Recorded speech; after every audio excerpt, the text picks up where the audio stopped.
નમસ્કાર, આપ જોઈ રહ્યા છો સ્પાર્ક ટુડે ન્યૂઝ। વાઘોડિયાના લીમડા ખાતે આવેલા પારુલ યુનિવર્સિટીમાં આપત્તિ જોખમ ઘટાડા અંગે બહુહિતધારક પરામર્શ સફળતાપૂર્વક યોજાયો હતો।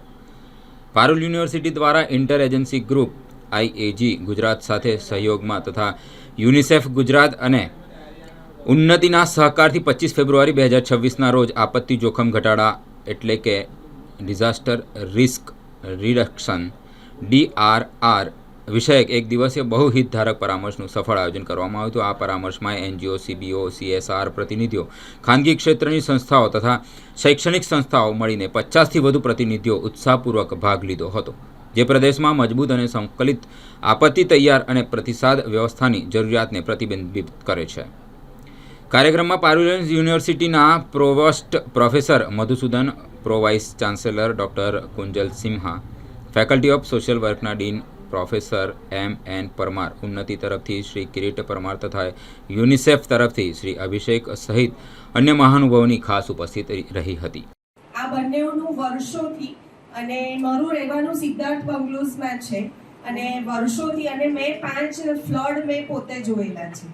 એટલે જ્યારે પણ દર વખતે આપણે પછીની વાત કરીએ છીએ, પણ પહેલાંનું શું? તો એક તો જે આપણે જ્યારે ટાઉન પ્લાનિંગની વાત કરીએ, એમ્પ્લોયી કોર્પોરેશનની વાત કરીએ, તો એ પહેલાં શું પગલાં લેવા જોઈએ? સપોઝ ડેમમાંથી પાણી છોડવામાં આવે છે તો એ વડોદરા શહેરમાં આવતા કેટલો સમય લાગશે? જો 1 ફૂટ પાણી છોડવામાં આવે છે તો નદીમાં 6 ફૂટ, મને એટલા માટે અનુભવ છે કારણ કે મેં 5 ફ્લડ જોયેલા છે, તો 1 ફૂટ પાણી જો છોડે છે તો નદીમાં 6 ફૂટ પાણી આવે છે।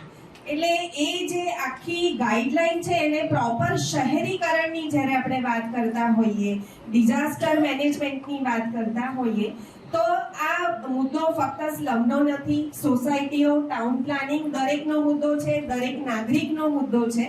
તો પહેલા શું ધ્યાનમાં રાખવી જોઈએ બાબતો, એના વિશેનું પણ પ્લાનિંગ બધાએ સાથે મળીને કરવું જોઈએ અને એ ચર્ચામાં લઈને પછી થઈ શકે, સરકારને સાથે રાખીને। કારણ કે જેટલા પણ કોન્ટ્રાક્ટ બેઝ પર હોય એટલે 11 મહિના પછી એ વ્યક્તિ ત્યાં છે કે નથી, એટલે કદાચ એ પહેલાની જે વ્યક્તિ છે એની પાસે નોલેજ હતું, પણ હવે તો વ્યક્તિ બદલાઈ ગઈ એટલે એવું જ કહેશે કે ના, મને માહિતી નથી, વેબસાઇટ પર બી એનો આન્સર નહીં મળે। એટલે પબ્લિક જ્યાં છે ત્યાંની ત્યાં જ છે, આપણી વાતો પણ જ્યાં છે ત્યાં જ છે।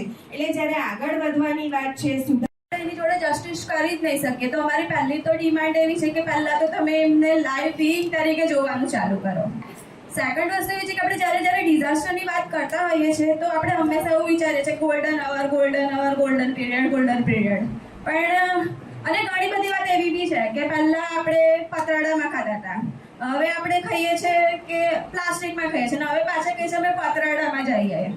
AI આવી ગયું, AI થી આમ કરી લઈશું, AI થી તેમ કરી લઈશું, પણ આપણા પ્રાણીઓ જ છે જે ડિઝાસ્ટર વિશે સૌથી પહેલી આપણને ઇન્ફોર્મેશન આપે છે। તમારે ત્યાં ગાય 5 વાગે ખાવા આવે તો બીજા દિવસે 5 વાગે આવે છે, ગૂગલ મેપ જોઈને નથી આવતી ને AI ની કોઈ ટેકનોલોજી જોઈને નથી આવતી। આપણે એવા દેશમાં રહીએ છીએ જ્યાં AI છે છેલ્લે સુધી પહોંચતા વર્ષોના વર્ષો નીકળી જશે, તો જે છે આપણે ત્યાં ગાયો કેટલી છે, આપણે ત્યાં એનિમલ્સ કેટલા છે, તો એ જે વ્યક્તિ છે જે તમને ડિઝાસ્ટર વિશે સૌથી પહેલા ઇન્ફોર્મ કરશે, માણસને નહીં ખબર પડે ને, એના પહેલા એ તમને ઇન્ફોર્મ કરી શકશે કે ડિઝાસ્ટર આવશે, પછી એ 48 અવર્સ આવવાના છે ગોલ્ડન પીરિયડ। તો ડિઝાસ્ટરની અંદર આ વસ્તુને એડ કરીને અગર સર ગવર્મેન્ટ પણ જોવે અને આપણી આઈએ જે ટીમ બી જોવે એવી અમારી ઈચ્છા છે। નમસ્તે। આજ રોજ પારુલ યુનિવર્સિટી ખાતે મલ્ટી સ્ટેક હોલ્ડર કન્સલ્ટેશનનું આયોજન થયું હતું। વિવિધ હિતધારકો જેમાં સ્વૈચ્છિક સંસ્થાઓ, સમુદાયના સંગઠનો, શૈક્ષણિક સંસ્થાઓ અને પ્રાઇવેટ સેક્ટરના CSR ગ્રુપ બધા મળી અમે ચર્ચા કરી કે આપત્તિઓમાં સંકલન કરીને વધુ અસરકારક કામગીરી કેવી રીતે કરી શકાય। સાથે સાથે આપણા જે વિકાસના કામો છે એમાં પણ વિવિધ આપત્તિઓના જોખમોને કેવી રીતે વણી લઈએ જેથી કરીને પ્રોજેક્ટની સફળતા સારી રીતે આપને મળી શકે। આ 2 મુદ્દાઓ પર વિગતે ચર્ચા થઈ અને બધી સંસ્થાઓ એકબીજાની સાથે મળ્યા, લગભગ 50 સભ્યો બધા મળ્યા। પારુલ યુનિવર્સિટી અને એમની સાથી સંસ્થાઓનો આભાર। Parul university faculty of social work, Unnati NGO, UNICEF, inter agency group of Gujarat સંયુક્ત ઉપક્રમે આજે faculty of social work Parul યુનિવર્સિટીમાં ડિઝાસ્ટર રિસ્ક રિડક્શન DRR ની મલ્ટી સ્ટેક હોલ્ડર્સની કન્સલ્ટેટિવ મિટિંગ વર્કશોપ રાખવામાં આવી છે અને એમાં લગભગ 50 જેટલી NGO ભાગ લઈ રહી છે. અને ખાસ કરીને આજે આપણે જોઈએ છે કે ડિઝાસ્ટર મિટિગેશન માટેના સરકારશ્રીના ઘણા બધા પ્રયત્નો છે, પણ આ પ્રયત્નો લોકો સુધી પહોંચે અને લોકોની ભાગીદારી વધે એ દિશામાં અમે કામ કરી રહ્યા છીએ. આજે CSRમાં કામ કરતા જુદા જુદા કોર્પોરેટ્સને પણ અમે બોલાવ્યા છે, NGO પણ ભાગ લઈ રહી છે, સિવિલ સોસાયટીના જે ઓર્ગેનાઇઝેશન્સ છે એ લોકો પણ છે, સરકારશ્રી તરફથી એમના પ્રતિનિધિને પણ બોલાવેલા છે. અને એ લોકો ખાસ એ ચર્ચા કરે છે કે આપણે લોકોની ભાગીદારી કેવી રીતે વધારીએ, કારણ કે જો લોકો જાગૃત થશે તો એના ખૂબ સારા પરિણામો આવશે. અને ડિઝાસ્ટર એ વસ્તુ એવી છે કે જેમાં લોકોને જ્યાં સુધી આપણે હિસ્સેદારી નહીં કરાવીએ ત્યાં સુધી સારા પરિણામો નહીં આવી શકે.